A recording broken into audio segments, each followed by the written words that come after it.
आज मैं आपको एक ऐसा प्रश्न देने जा रहा हूं जो आपकी पूरी जिंदगी बदल सकता है। यह कोई आम सवाल नहीं है। यह सवाल है जिसे पूछते ही ब्रह्मा से लेकर बुद्ध तक मौन में डूब गए। यह वह प्रश्न है जिसे समझते ही आत्मा की नींद टूट जाती है और आप कुछ रहस्य से भर जाते हैं जो इस पूरे ब्रह्मांड के पीछे छिपा है। सवाल बस इतना है, मैं कौन हूं? लेकिन इसका उत्तर इतना सीधा नहीं है जितना यह शब्द दिखते हैं। यह प्रश्न एक खिड़की है जो ब्रह्मांड के द्वार तक खुलती है। अगर आप इस वीडियो को देख रहे हैं, लास्ट तक देखते हैं, तो आप खुद को पहले से बिल्कुल अलग देखेंगे, क्योंकि मैं आपको ले चलने वाला हूं एक ऐसी यात्रा पर जो ना केवल आपके सोचने के तरीके को बदल देगी, बल्कि आपके भीतर की चेतना को झकझोर कर रख देगी। कभी सोचा है कि जो आप आईने में देखते हैं, क्या वही आप हैं? जिस चेहरे को आप अपना कहते हैं, वह कुछ साल पहले एकदम अलग था, कुछ सालों बाद फिर बदल जाएगा। तो क्या जो बदलता रहता है वही आप हैं? नहीं। और अगर नहीं, तो फिर आप कौन हैं? जरा सोचिए, आप रोज अपने नाम से पुकारे जाते हैं, लेकिन क्या आप वाकई वह नाम हैं? अगर नाम ही आपकी पहचान है, तो फिर आप नहीं थे, और नाम भी नहीं था, तब क्या आप नहीं थे? ब्रह्मांड में हर चीज बदल रही है। तारे जन्म लेते हैं, मरते हैं, ग्रह घूमते हैं, आकाश गंगाएं टकराती हैं, लेकिन इनके बीच में कुछ है जो कभी नहीं बदलता। मौन। यह मौन ही वह बिंदु है जहां आत्मा और ब्रह्मांड एक हो जाते हैं। मौत का अनुभव केवल कल्पना में किया जाता है। उन्हें पता चला कि शरीर मर सकता है, पर मैं मर नहीं सकता। महर्षि रमन को जब यह प्रश्न बचपन में ही सताने लगा, तो उन्होंने मौत का अनुभव किया और जब अपने आप से पूछे, मैं कौन हूं, पूछते हैं, तो आप उसी मौन में चले जाते हैं और मौन के छूने की कोशिश करते हैं। बुद्ध ने घर छोड़ा, राज त्याग किया, तप किया, ध्यान किया, और अंत में जब उन्होंने आंखें खोली तो पाया कि जिसे वे बाहर खोज रहे थे वह तो भीतर था। हमेशा से आपको पता है, ब्रह्मांड के सबसे दूर छोर पर वो जो अणु है, वह उसी पदार्थ से बना है जिससे आपका शरीर बना है। क्या यह संयोग है, या फिर आप इस ब्रह्मांड का ही एक केंद्र हैं जिसे आप खुद आपने अपने अस्तित्व का आभास नहीं किया? यह प्रश्न सिर्फ सोचने का नहीं, जीने का है। जब आप मैं कौन हूं को दिल से जीने लगते हैं, तो एक दिन आपको अनुभव होता है कि आप वह नहीं जो दिखाई देते हैं, बल्कि वह है जो सब कुछ देख रहा है। अब इस यात्रा की असली शुरुआत होती है कि यदि हम शरीर नहीं, विचार नहीं, नाम नहीं, तो फिर सच में कौन है? कभी आपने ध्यान दिया, हम दिन भर खुद से बातें करते हैं, मुझे यह करना है, मुझे वहां जाना है, मैं थक गया, मैं अच्छा हूं, मैं बुरा हूं। लेकिन क्या कभी आपने सोचा, यह मैं जो बार बार बोल रहा हूं, क्या आपने उसे कभी देखा है? वह कहाँ है? शरीर में, दिमाग में, या फिर एक आदत जिसे हमने पहचान समझ लिया? सोचिए, अगर आप अपने शरीर को ध्यान से देखें, हर पल बदल रहा है। आपकी त्वचा, आपकी आंखों तक की हड्डियां कुछ वर्षों में पूरी तरह से बदल जाती हैं। तो अगर आप सब कुछ बदल रहा है, तो जो आप थे वह आप भी हैं या नहीं? अगर आप वही नहीं जो कुछ साल पहले थे, तो फिर आप कौन हैं? आप जरा अपने विचारों की ओर देखिए। क्या कोई भी विचार ऐसा है जो कभी बदलता नहीं? बचपन में जिन बातों को सच मानते थे, आज शायद उन पर हंसी आती है। कभी जिन्हें दुश्मन मानते थे, आज वे दोस्त हैं। जो कल सही था, आज गलत लग रहा है। तो जो बदलता रहे वह आप कैसे हो सकते हैं? महापुरुषों ने कहा है, तुम ना तो शरीर हो, ना ही मन, तुम वो हो जो इसे देख रहा है। पर यह देखना आसान नहीं है, क्योंकि जैसे ही आप खुद को देखने जाते हो एक नया विचार आ जाता है, माँ मैं यही हूँ। लेकिन असली में वह नहीं जो कहता है मैं हूँ, बल्कि वह है जो इसे चुपचाप देख रहा है। एक प्राचीन संत कहते थे, जब तुम अपनी पहचान सब कुछ मानना छोड़ देते हो तब असली तुम सामने आता है। यह सत्य केवल शब्दों में नहीं, अनुभव में ही समझ आता है। अब सोचिए, अगर मैं शरीर नहीं, विचार नहीं, भावनाएं नहीं, नाम नहीं, इतिहास नहीं, तो फिर क्या मैं एक मौन साक्षी हूँ? क्या मैं सिर्फ देख रहा हूं? यह शरीर, यह मन, यह दुनिया, क्या कभी आपने उस मौन को सुना है जो किसी उत्तर के ना मिलने पर पैदा होता है, जो मौन का प्रश्न तोड़ नहीं देता बल्कि उसे और गहरा करता है? जब आप मैं कौन हूं पूछते हैं तो ब्रह्मांड चुप हो जाता है, और वह चुप्पी, वह मौन, वही तो पहला उत्तर है। लेकिन यह मौन कोई खालीपन नहीं, यह वह मौन है जिसमें सृष्टि की पहली सांस गूंजती है। वह शून्यता नहीं जिसमें कुछ नहीं, बल्कि वह शून्यता जिसमें सब कुछ है। कोई संत ध्यान में बैठता है तो वह आवाजें नहीं सुनता, वह शब्दों के पहले की स्पंदन को सुनता है, जिसे हम शून्य कहते हैं। वह वास्तव में पूर्णता का द्वार है। जैसे ही आप स्वयं के सारे नाम, सारे रूप, सारे विचार छीन लेते हैं, तब जो शेष बचता है वही आप हैं। ना कोई कहानी, ना कोई इतिहास, ना कोई स्मृति, ना कोई भविष्य, केवल एक होना, सिद्ध अस्तिशद। कहते हैं नेति नेति नायः वा, जिसे तुम पकड़ने की कोशिश करोगे वह तुम नहीं हो, जिसे तुम महसूस करोगे वह तुम नहीं हो, जिसे तुम देखोगे वह तुम नहीं हो, तो फिर तुम हो कौन? अब जवाब मौन बन गया। जब अंतरिक्ष का कोई छोर नहीं, जब आत्मा का क्या कोई किनारा होगा? ब्रह्मांड की ही तरह आत्मा भी सीमाओं के है। शिव की आंख जब बंद होती है तो भीतर ब्रह्मांड नाचता है। बुद्ध जब मौन होते हैं तो शब्द जन्म लेते हैं। यह मौन वो पुल है जो आत्मा को ब्रह्मांड से जोड़ता है। आप सोच रहे होंगे, क्या मैं केवल एक मौन हूं? लेकिन वह मौन जो सुनता है, जो देखता है, जो जानता है, लेकिन कभी दिखाई नहीं देता, वह चेतना है जो सब कुछ को जानती है पर स्वयं को कभी भी जानने की वस्तु नहीं बना सकती। अब सोचिए, उस मौन की गहराई में जो चमक है, क्या वही मैं हूं? और अगर हाँ, तो क्या मैं केवल उस देह में सीमित हूं, या फिर वह मौन, वह शून्यता, वह चेतना सभी में एक समान व्याप्त है? जिस दिन मनुष्य ने आकाश की ओर देखा और पूछा मैं कौन हूं, उसी दिन धर्मों का जन्म हुआ। कोई मंदिर की घंटियों में इस प्रश्न का उत्तर खोजता है, कोई मस्जिद की अजान में, कोई चर्च की प्रार्थना में, कोई बौद्ध विहार के मौन में। परंतु हर जगह, हर धर्म, हर संत अंततः एक ही स्वर कहता है, तू शरीर नहीं, तू आत्मा है। उपनिषदों में आत्मा को कहा गया है सत्यम ज्ञानम अनंतम ब्रह्म, यानी वह जो ना कभी पैदा होता है, ना कभी मरता है, ना घटता है, ना बढ़ता है, बस है, सिर्फ है। वेदों का आशय कहता है आत्म न हते, आत्मा ना किसी को मारती है ना ही मारी जाती है।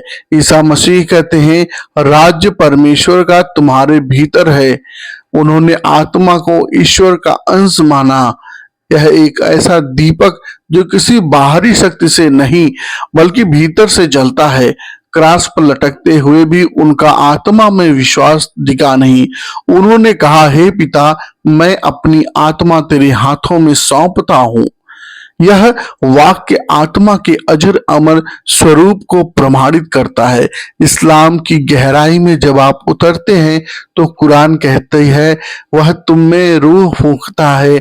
यह रूह आत्मा खुदा का अंश है, ना वह जन्म लेती है ना खत्म होती है, सिर्फ लौटती है उसी स्रोत की ओर जहां से वो आई है। बुद्ध आत्मा का प्रयोग कम करते पर उनके मौन में आत्मा की गूंज होती है। उन्होंने कहा जिसे तुम स्व कहते हो वह किसी अस्थायी वस्तु से नहीं बना, लेकिन जब कोई शून्यता में पूर्ण रूप से डूब जाता है तो वही शून्यता पूर्णता बन जाती है। वह आत्मा नहीं कहते पर अनुभव वही होता है, वह चेतना जो नाम रूप के पार है। परमहंस योगानंद ने कहा तुम आत्मा हो, ईश्वर की संतान, तुम्हारा जन्म हुआ है उसकी चेतना को प्रकट करने के लिए। तो वो सिर्फ शब्द नहीं बोले, उन्होंने एक अनुभव की पुष्टि की। तो हम क्या कह सकते हैं, धर्म अलग हो सकते हैं पर आत्मा का अनुभव एक ही शब्द बदल सकते हैं। आत्मा, रूह, आत्मेन, सोल, कॉन्शियस, लेकिन जिसे यह शब्द इंगित करते हैं वह एक ही कल्पना कीजिए। यदि हर धर्म, हर परंपरा अंततः उसी मैं की ओर इशारा करती हो तो क्या आप सिर्फ एक परंपरा में सीमित हो सकते हैं या फिर आप वह हैं जो कुछ जोड़ता है, सब कुछ भीतर व्याप्त है। जब हम उस बिंदु पर आ चुके हैं जहां सवाल सिर्फ यह नहीं रह जाता कि मैं कौन हूं, बल्कि यह प्रश्न अब ब्रह्मांड की ओर उंगली उठाने लगता है, क्या मैं ब्रह्मांड से अलग कोई सत्ता हूं या फिर ब्रह्मांड ही मैं हूं।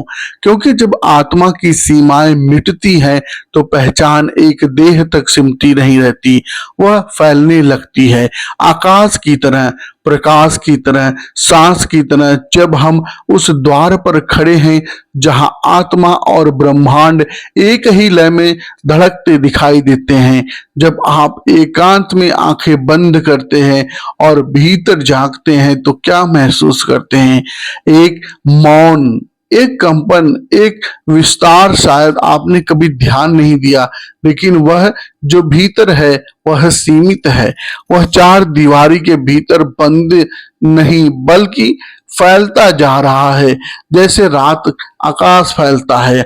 आपकी आत्मा की संरचना ब्रह्मांड की संरचना जैसी है। आधुनिक विज्ञान कहता है जिस पदार्थ से तारे बने हैं उसी से आपका शरीर बना है।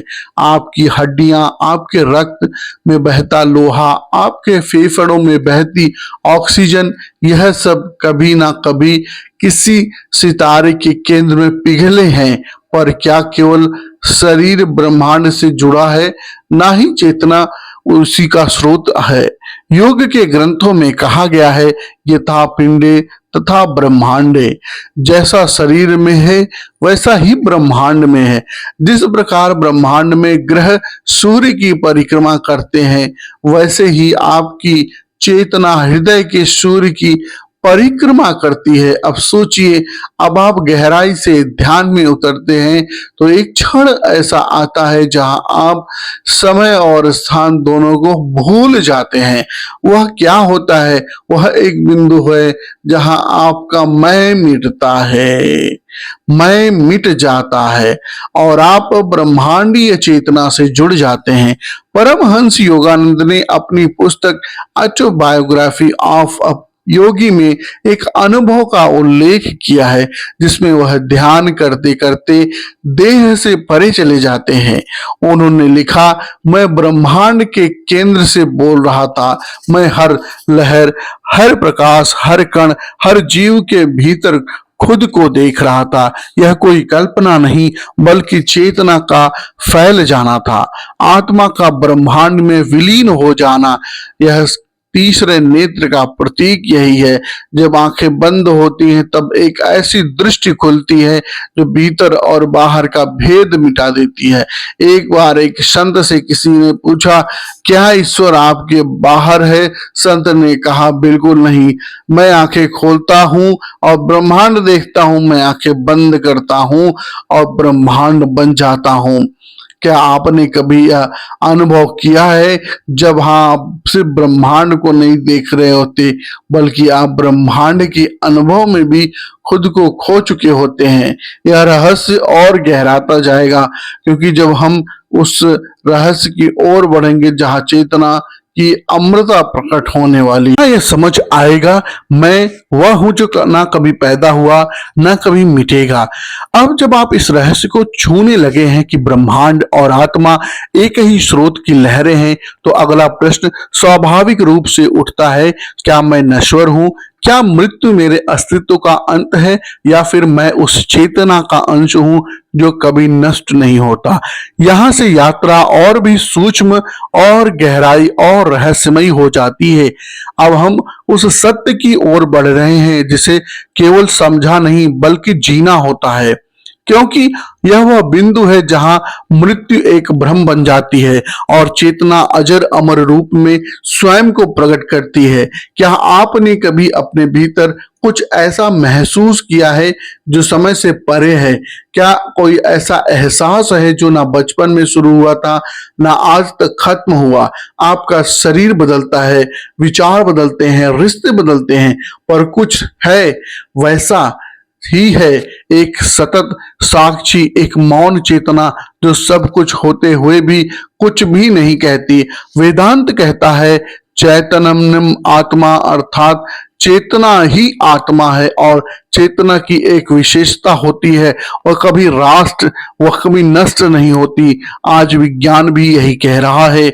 नासा के वैज्ञानिक तक यह मानने लगे हैं कि चेतना कोई बायोलॉजिकल उपज नहीं बल्कि एक स्वतंत्र ऊर्जा है जो शरीर की मृत्यु के बाद भी एक सूक्ष्म रूप में बनी रहती है। क्वांटम भौतिकी ने इसे नॉन लोकल कॉन्शियसनेस कहा है, जो समय और स्थान की सीमाओं से परे काम करती है। श्री रामकृष्ण परमहंस की समाधि को अगर ध्यान से देखें तो वहां कोई देह नहीं बोलती, कोई मन काम नहीं करता, फिर भी चेतना प्रकट होती है। यह चेतना ना तो कोई किसी विचार से जुड़ी है ना किसी भावना से, यह तो बस होना है। अब जरा सोचिए, आप जब गहरी नींद में होते हैं तब ना कोई नाम रहता है, ना कोई विचार रहता है, ना ही संसार। आपकी शुद्ध चेतना थी। बुद्ध ने चेतना को एक बहती हुई नदी कहा जो जीवन से जीवन तक रूप में बदलती रहती है, पर उस सार वही रहता है जो उसे अविनाशी लौ कहा जाता है। हर शरीर के भीतर जलती हर संबंध नहीं होता। अब आप समझ रहे हैं कि आप अब चेतना है तो मृत्यु केवल वस्त्र बदलने के जैसा है। न जायते मृत्य कामा, कदाचित भगवत गीता की यह पंक्ति केवल कविता नहीं बल्कि चेतना की गहराई का विज्ञान है। आप एक ऐसी सत्ता है जो कभी शुरू नहीं हुई और जो कभी खत्म नहीं होगी। मृत्यु आपके लिए नहीं है क्योंकि आप कभी जन्मे ही नहीं। अब हम एक परत खोलेंगे। अब हम उस झूठ में मैं की पहचान करेंगे जिसे आपने सच मान लिया था, और जब हटेगा तभी सच्चा मैं प्रकट होगा। तुम अगर कभी किसी गहरे जंगल में अकेले खड़े रहो, चारों ओर सन्नाटा हो, चारों ओर से सन्नाटा जिसे आपने सच मान लिया, जब वो हटेगा तभी सच्चा मैं प्रकट होगा। तुम अगर किसी गहरे जंगल में अकेले खड़े रहो, चारों ओर से सन्नाटा और ऊपर आसमान में टिमटिमाते तारे तुम्हें घूर रहे हो, तो उस एक क्षण एक सवाल बहुत धीरे से उठता है, क्या मैं सिर्फ इस देह का नाम हूं या इस शरीर के पीछे कोई रहस्य जो मुझे खुद भी नहीं पता? हमारी आत्मा उस मौन में बोलने लगती है जब बाहर की दुनिया चुप हो जाती है। जब बाहर की दुनिया चुप हो जाती है और वहीं से शुरू होती है वह यात्रा जो तुम्हें ब्रह्मांड की गहराइयों से जोड़ती है। यह सिर्फ खोज नहीं, यह एक पुनः स्मरण है कि मैं कौन था उससे पहले कि मैं यह बना।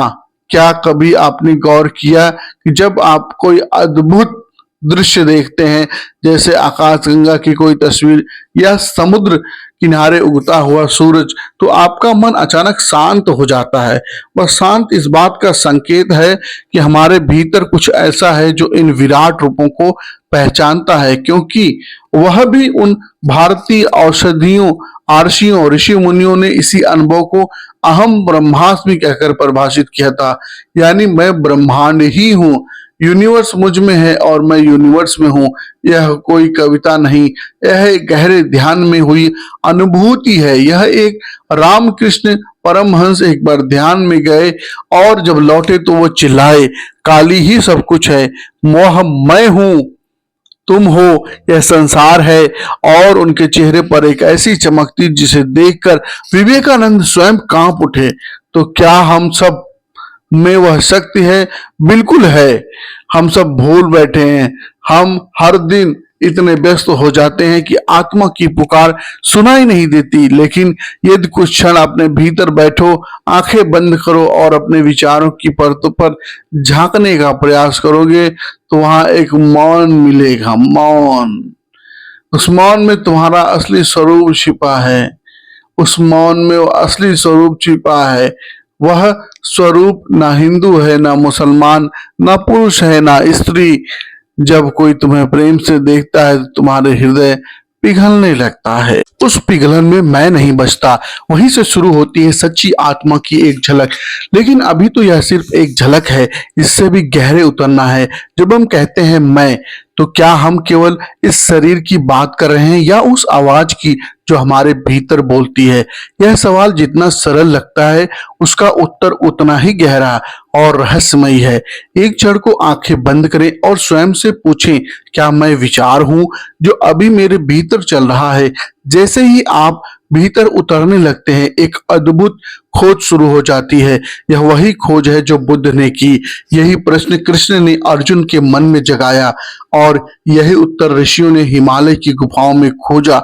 आपने कभी गौर किया है, क्या आप कोई सपना देखते हैं, उसमें भी एक मैं होता है, लेकिन वह जागृत अवस्था का नहीं, मैं नहीं, वह एक झूठा है।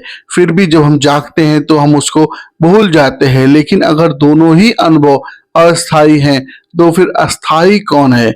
यही सवाल अगर ब्रह्मांड से पूछें तो उसका भी गूंज से उत्तर आता है, जो देख रहा है वही सत्य है। ना कोई दिख रहा है वह, न जो सोच रहा है वह। जब नासिका की गति मंद हो जाती है, जब मन की तरंगे शांत होती हैं, जब भीतर एक मौन प्रकट होता है और उसी मौन में वह अनुभव जन्म लेता है, मैं शरीर नहीं हूं, मैं मन हूं, मैं कुछ और हूं।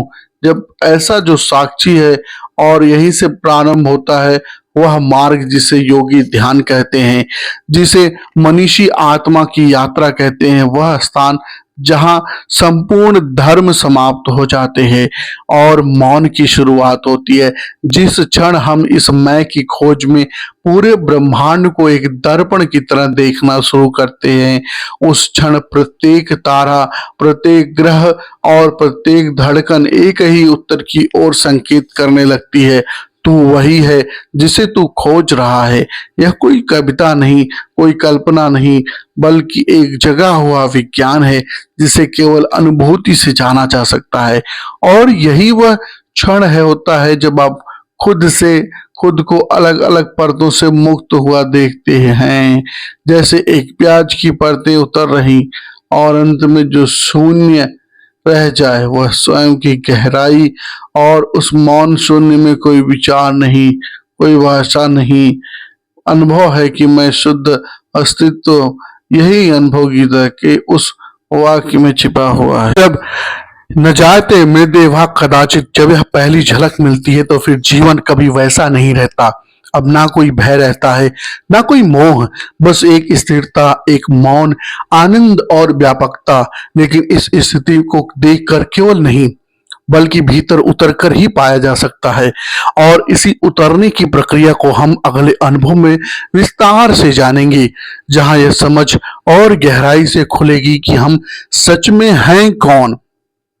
जब आत्मा स्वयं को खोजते हुए उस अंतिम द्वार तक पहुंचती है जहां शब्द मौन में विलीन हो जाते हैं, जहां केवल शून्य नहीं बल्कि पूर्णता की महाघंटी बजती है, यही वह क्षण होता है जहां मैं कौन हूं का उत्तर किसी वाक्य में नहीं बल्कि एक अनुभव में उतरता है। उस क्षण आप किसी विचार नहीं, किसी पहचान नहीं, किसी लक्ष्य नहीं बल्कि केवल होने की स्थिति में होते हैं, जहां आप स्वयं ब्रह्मांड हैं और ब्रह्मांड आप जिसे अब तक स्वयं कहते आए थे वह एक विचार था, एक छाया था, लेकिन इस खोज के अंतिम पड़ाव पर वह विचार छलकर राख हो गया और शेष रहता है वह शुद्ध उपस्थित निर्विकार चेतना। यह वह अनुभव है जिसे बुद्ध ने निर्वाण कहा, कबीर ने अलग कहा और योगानंद ने परमानंद की लहर कहा।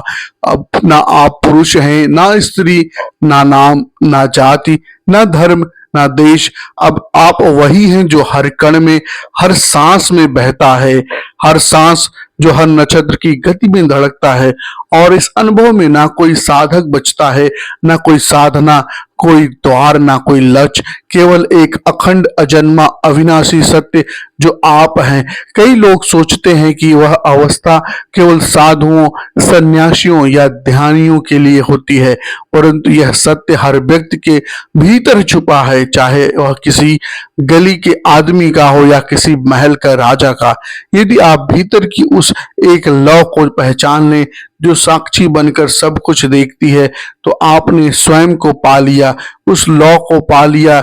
लौ को देखना ही मुक्ति है और अंत में इस समग्र यात्रा का सार है मैं। जब तक मैं मिटता है तभी वास्तविक स्व प्रकट होता है। उस ऐश में कोई संघर्ष नहीं, कोई भय नहीं, कोई चाह नहीं, वहां बस शांति है और एक ऐसा आलोक जो ना आंखों से देखा जा सकता है, ना शब्दों से व्यक्त किया जा सकता है, उसे केवल अनुभव किया जा सकता है। तो अब प्रश्न यह नहीं बचता कि मैं कौन हूं, बल्कि अब यह स्थिति बन जाती है मैं और मेरा यही होना परम सत्य है। यह खोज जिसकी शुरुआत एक साधारण प्रश्न से होती है और जिसकी पूर्णता ब्रह्मांडीय मौन में समा जाती है। यह अंतिम स्वर है, लेकिन इसका कंपन जीवन के हर कोने में फैलता है। जब तक जीवन है, जब तक चेतना है, यही खोज का अंतिम सत्य है। इस वीडियो से आपको क्या सीख मिली, आप हमें कमेंट में जरूर बताइए। मिलते हैं अगली वीडियो में नई जानकारी के साथ, तब तक के लिए धन्यवाद। जय श्री राम।